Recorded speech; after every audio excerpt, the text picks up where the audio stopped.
வணக்கம். இந்த வீடியோவில் நான் வந்து ரெண்டு விதமான கெப்பாசிட்டர் இருக்குது. இந்த கெப்பாசிட்டரை எப்படி வந்து செக் பண்ணுறன்றதை பற்றி இந்த வீடியோவில் நாங்கள் வந்து பார்க்க போகிறோம். ரெண்டு விதமான கெப்பாசிட்டர், இந்த ரெண்டுமே வந்து மோட்டருக்கு நாங்கள் ரெகுலராக யூஸ் பண்ணுற கெப்பாசிட்டர். ஓகே, மல்டிமீட்டர் எடுத்தாச்சு. மல்டிமீட்டரில் நாங்கள் வந்து கெப்பாசிட்டர் மூட்டுக்கு மாற்றணும். இந்த கெப்பாசிட்டரில் பார்த்தீங்கன்னு சொன்னால் 1.5 GF வந்து போட்டிருக்கு. இந்த கெப்பாசிட்டர் வந்து சரியானு சொல்லி டெஸ்ட் பண்ணி பார்ப்போம். 2 UFல செலக்ட் பண்ணிக்கலாம்.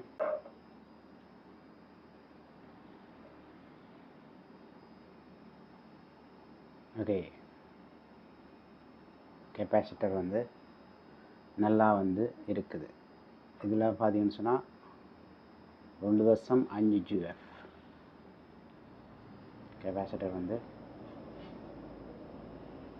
சரியாக இருக்குது. அடுத்தது இன்னும் ஒரு கெப்பாசிட்டர்.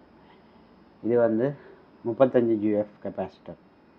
பார்த்தீங்கன்னா தெரியும், 35 GF கெப்பாசிட்டர். இதை நாங்கள் வந்து செக் பண்ணி பார்க்க போகிறோம். கெப்பாசிட்டர் வந்து நல்லா இருக்கான்னு சொல்லி. அதுக்கு நாங்கள் என்ன செய்யணும்னு சொன்னால் 200 GFல நாங்கள் வந்து மாற்றிட்டு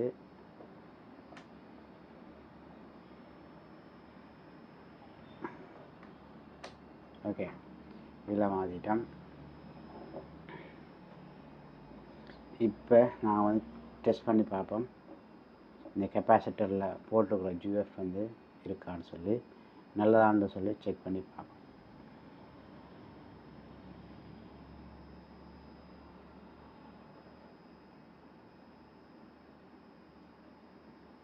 கரெக்ட், சரியாக இருக்குது. சரியாக